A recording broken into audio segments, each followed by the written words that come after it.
Sinasabing ang pakikibaka ng paru-paro para makalaya sa kanyang bahay ang pinakamahalagang bahagi ng kanyang buhay.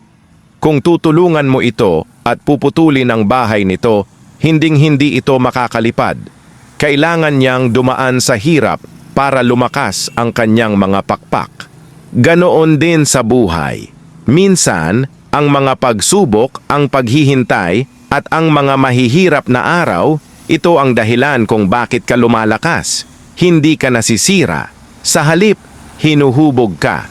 Ang bawat hirap ay naghahanda sa iyo para sa magandang bagay na darating. Huwag kang sumuko kapag mabigat na ang lahat.